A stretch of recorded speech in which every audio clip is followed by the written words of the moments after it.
Hey guys, Jeffrey with Colorado Mountain Man Survival. Today Jason and I are going to go out for a hike and look for some rattlesnakes. It's a nice warm day in spring, so we'll see whether maybe some find wild edibles. But I'm going to show you what I carry and some of the prep that we do before we go on just a quick little day hike here in the Colorado Rockies.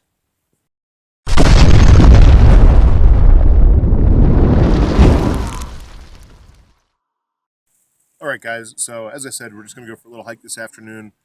We're in the Colorado Rockies. We're at about 6,000 feet above sea level. Camp is at 9,300 feet, and you can see how nice and sunny it is today.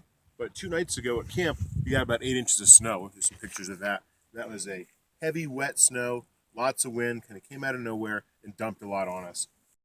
Just take that into consideration when I'm showing you what I'm bringing, and some of you might say it's a little bit overkill if we're going for a quick afternoon day hike. First thing is a little bit of pre-hydration, so I'm not taking this water with me. I'm just drinking it now at the truck. I've got Jason coming with me, so we've got our radios in the same channel. We checked that. We did a little bit of nav check. We both talked about where we're going to want to go. Essentially for this hike, we're just going to stay with the river. As long as we do that, we know we're walking upriver. There's a few little forks out there. Whenever we want to come back, come downriver. We're not going to get lost. It's what we call side railing our navigation. We've got a good orienteering map and our good topographical map and an orienteering compass. I've got my PPE, some sunglasses, charged cell phone, and some leather gloves just so I can pick things or as I'm scooting along the trail. Next thing is my backpack here. So this is a Hill People Gear is the manufacturer that are out of Grand Junction, Colorado, and it's their Lindy. And then on top I have the butt pack. These packs really join well, nice together, and I'll show you some of the other features that it has. This also has the Recon belt, and if you'll see, I've got some stuff on the Molly up here. This pack, the reason it's such a great pack is this shoulder harness and a well-made belt. Hill People Gear makes a lot of smaller and larger packs, but this harness and this belt is what makes it. This pack probably weighs 35 pounds, maybe, depending on how much water I have in there when I'm hiking. But with this system, you barely notice it, and it's very, very modular. You can take things off, add it as you need to. So let's go through here and show you what I carry. As I said, when you're carrying this stuff, you want to have the most critical stuff easily accessible. With a top-loading pack like this, you don't want to have your headlamp at the bottom or a lighter at the bottom or whatever it is that you might need. You want to be able to access that stuff really, really quickly so you don't have to go playing with your stuff, spilling it, or taking time. So on the belt here, I've got my SA Azula and my little survival pouch. So headlamp, titanium spork, fire starter, a lighter, Leatherman, flashlight, Exotac, fire steel, chapstick, and a whistle. So all this stuff I want to be able to access fairly quickly. If I want to get a fire going, I don't want to have to pull my fire kit out, anything like that. I've got everything really easily accessible. The most common use for this, for me, is having my headlamp handy. You go hiking and then the sun starts going down, and instead of having to think where your headlamp is, or is it up here, I know it's always going to be right in there. Always check this before I go. Quick little inspection, make sure everything is there. Turn the pack around.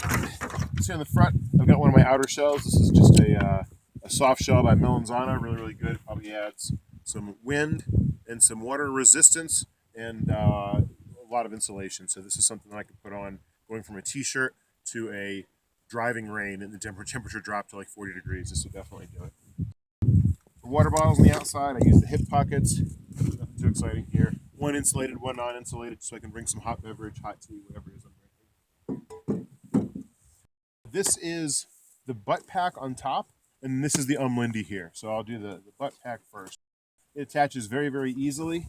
Right in the back here, there's one little side release. You click that, and then there's 2 little G hooks here. You can leave them on, and with unclicking that one thing, the lid just folds open. You can access the inside of the Lindy or the contents of the butt pack. In between the two, I carry a sandwich, just a little Thermarest Z Fold, the Z Seat it's called. Probably the best $15 I've ever spent for comfort in the backcountry. Every time I stop, I put my butt on this instead of the ground, and it saves a lot of cactus or wet or whatever it is. Grab one of those for yourself. In the butt pack,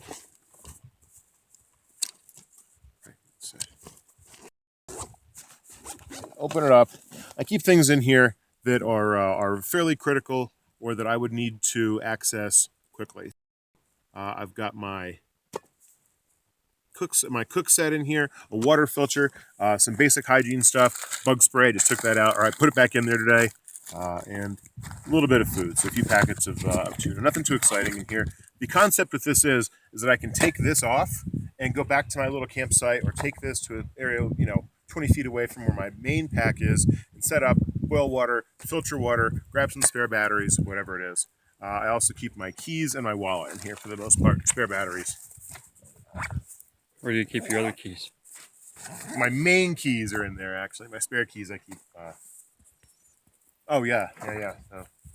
Show here. So I always carry one spare key on my neck knife. That's a trick that I learned when I was out canoeing, and I lost every pack that I had and every single thing that I had, and I managed to make it back to my truck, and didn't click in my head until I saw my truck that as excited I was to get back to my truck, didn't matter because I didn't have my keys. So in my last ditch essential survival kit, I always carry a backup truck key. So as long as I can get back to my truck, I can hop in there. So spare key here, primary keys in here.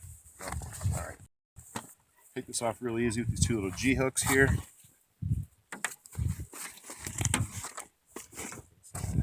Opening it up. It's the most critical thing that we could need.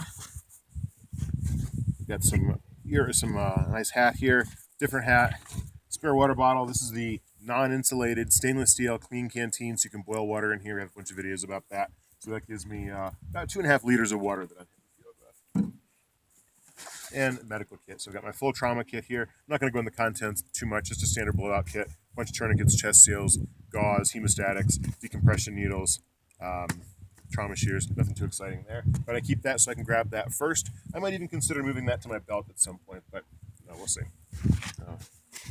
Got my backup battery so I can charge this off of via USB, and then I can charge any USB device with it. That's good because my cell phone, tablet, GPS, flashlight, and headlamp all recharge from this. So I can bring this and charge my Galaxy 8 maybe 5 times on the backcountry. And a larger thing for my stove. So I have in this kit, I have my Snow Peak stove with a titanium cup, and I have one of the small things in there, one of the small fuels in there. I never use that one. I keep the lid on it, so I know I haven't used it. That's the emergency one. This is the one that I run off of. It's the big one. I always take it out, and I use this for boiling water. I can switch these out, and I know if I have to grab this in an emergency, I'm going to have a full, small fuel canister in there. One of the big ones right there. A little shelter, one of the stay out longer. It's their bivy bag. It's different than their Mylar blankets. It's kind of a little shelter in and of itself. This works pretty well.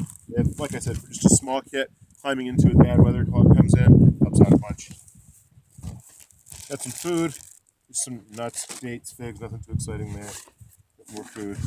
Some paracord. I don't carry a whole bunch for shelter, like shelter components, because I bring a lot of tools with me. Silky saw, SA5, and 100 or so feet of warrior cord from Titan cord. I just bring this, and if I need to, I can use my tarp to make it pretty much any kind of shelter that I need to. And finally, got my dry bag filled with a change of clothes. So when I do this, I have layers like my beanie or my shell or my insular layer. I have those easy to access. So I can pop up a jacket, or if it rains, I can pop the jacket off, put it on, put the beanie on, whatever.